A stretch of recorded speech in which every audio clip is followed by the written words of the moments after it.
N V news, ray of positivity. नमस्कार, मैं हूं आनंद मिश्रा और आप देख रहे हैं एनवी न्यूज का नया सेगमेंट अनकट न्यूज, जहां कुछ भी कट नहीं होता, सब कुछ अनकट होता है। कोरोना वायरस की दूसरी लहर पूरे देश में छाई हुई है। कोरोना के लगातार केस बढ़ते चले जा रहे हैं और इस दूसरी लहर की वजह से प्रधानमंत्री नरेंद्र मोदी सभी राज्यों के मुख्यमंत्रियों से इसको रोकने के उपायों पर चर्चा कर रहे हैं। दूसरी तरफ उत्तर प्रदेश की राजधानी लखनऊ में लखनऊ की मेयर संयुक्ता भाटिया, जिन्हें वो काम करना चाहिए था कि कोरोना को लेकर लगातार मरीजों की संख्या बढ़ रही है, अस्पतालों में बेड की संख्या की कमी हो रही है, सुविधाएं ना के बराबर हैं। सरकारी अस्पतालों में हाल बहुत बुरा है। जब सरकारी अस्पतालों में बेड की कमी को देखते हुए वहां पर बेड की संख्याओं को बढ़ाना जरूरी था, जब सरकारी सुविधाओं को बढ़ाना जरूरी था मरीजों के लिए, तब लखनऊ की मेयर संयुक्ता भाटिया मुर्दा घरों की क्षमता को बढ़ाने का शिलान्यास कर रही थी।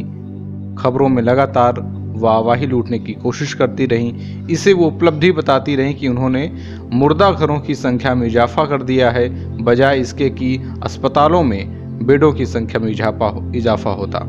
खैर, ये खबर उतनी महत्वपूर्ण नहीं हो सकती है राजनीतिक पार्टियों के लिए, लेकिन अगली जो खबर हम बता रहे हैं वो सिर्फ राजनीतिक पार्टियों के लिए महत्वपूर्ण नहीं है, बल्कि आम नागरिकों के लिए भी महत्वपूर्ण है। उस समय जब प्रधानमंत्री नरेंद्र मोदी 7 अप्रैल को अलग अलग राज्यों के मुख्यमंत्रियों से एक तरफ चर्चा करने के लिए जो आजमाइश हो रही थी, कोरोना के बढ़ते केसों को कम करने की तरफ ध्यान देने की कोशिश की जा रही थी, तो दूसरी तरफ अमेरिकी नौसेना भारतीय सीमा में घुसकर न सिर्फ बिना अनुमति के हमारे सीमा के अंदर घुसी, बल्कि वो हमें डरा धमका के भी वापस चली गई और ये चेतावनी भी दी कि वो ऐसा फिर से करेंगे और आगे भी करते रहेंगे।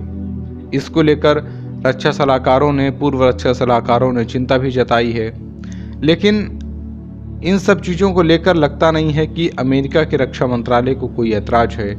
भारत के पूर्व रक्षा सलाहकार ने इस पर ऐतराज जताया है, भारत ने भी आपत्ति दर्ज कराई है, लेकिन अमेरिकी रक्षा मंत्रालय के प्रवक्ता के बयान से लगता नहीं है कि उन्हें इस गलती का एहसास है। उन्होंने कहा कि जो भी अमेरिका ने किया है वो बिल्कुल सही है, अंतर्राष्ट्रीय मानकों के अनुरूप है, वो ऐसा आगे भी करते रहेंगे। भारतीय सीमा में ऑपरेशन का दावा अमेरिकी नौसेना की 7वीं फ्लीट ने किया, जो कि उसका सबसे बड़ा बेड़ा है, और उसने इस चीज का दावा खुद किया है कि वो बिना अनुमति के भारतीय सीमा के अंदर गए और उन्हें डरा धमका के वापस भी आ गए। एक टुकड़ी को अमेरिका ने भारत पर दबाव बनाने के लिए 1971 के बांग्लादेश मुक्ति संग्राम के दौरान बंगाल की खाड़ी में भी तैनात किया था। लेकिन अब समझने की बात यह है कि आखिरकार इन पूरे मामले का मसला क्या है, क्यों अमेरिकी नौसेना भारत की सीमा के अंदर घुसी और डरा धमका कर वापस गई, वो मसला भी समझने की ज़रूरत है। पिछले बुधवार यानी 7 अप्रैल को जब क्लाइमेट मामलों के अमेरिकी राजदूत यानी कि जॉन कैरी भारत आकर प्रधानमंत्री नरेंद्र मोदी से मिलने वाले थे, तब अमेरिकी नेवी के युद्धपोत USS John Paul Jones DDG-53 यानी कि डिस्ट्रॉयर बिना अनुमति भारत की सीमा में घुस आया। भारत को चुनौती दी और फिर धमकी भी दी कि आगे भी वो ऐसा करेगा। दरअसल UN के समुद्री कानून के मुताबिक समुद्र तट से 200 नॉटिकल यानी कि 370 किलोमीटर, 200 नॉटिकल मील यानी कि 370 किलोमीटर तक EEZ यानी कि एक्सक्लूसिव इकोनॉमिक जोन होता है।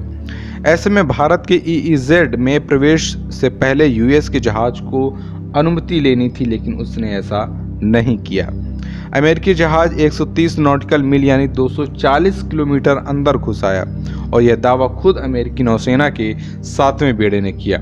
सवाल ये उठता है कि आखिरकार अमेरिकी नौसेना ने ये ऐसा कदम क्यों उठाया? कोई इसके पीछे का कोई समझौता है जिसकी वजह से भारत मजबूरी में कुछ कार्रवाई नहीं कर पा रहा है?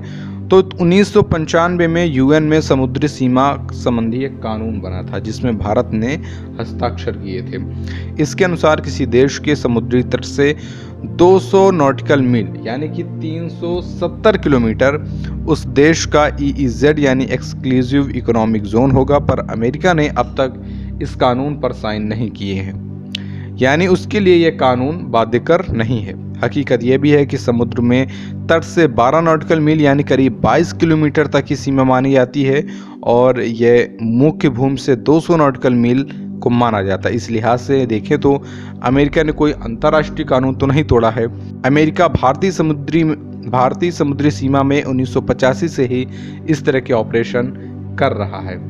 तो ऐसे में सवाल ये उठता है कि भारत के जो सुरक्षा सलाहकार हैं, भारत के जो विशेषज्ञ हैं, उनका इस पर क्या कहना है। पूर्व नेवी प्रमुख अरुण प्रकाश का कहना है कि भारतीय EEZ में अमेरिका के 7वें बेड़े ने घरेलू कानून तोड़ा है।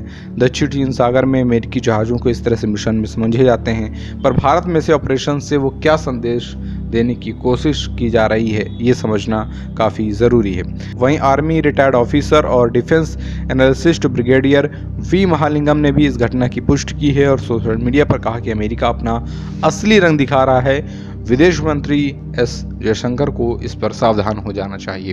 अमेरिका की इस कार्रवाई पर आपकी क्या राय है, आप हमें कमेंट करके ज़रूर बताइए कि किस तरीके से अमेरिकी नेवी अपने वर्चस्व को दिखाने की कोशिश कर रही है, क्या वो सही है।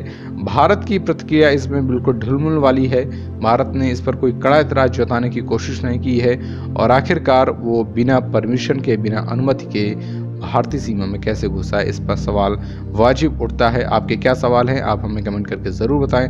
अनकट न्यूज़ के हम अगले सेगमेंट में एक बार फिर से मिलेंगे किसी नए विषय के साथ, बिना किसी विजुअल इफेक्ट, बिना किसी पहले तैयारी के, एक नए फ्रेश कंटेंट के साथ, और ठीक वैसे ही जहां खबरों की चकाचौंध ना हो, सिर्फ खबर हो जिसका सरोकार आपसे हो। देखते रहिए NV न्यूज़।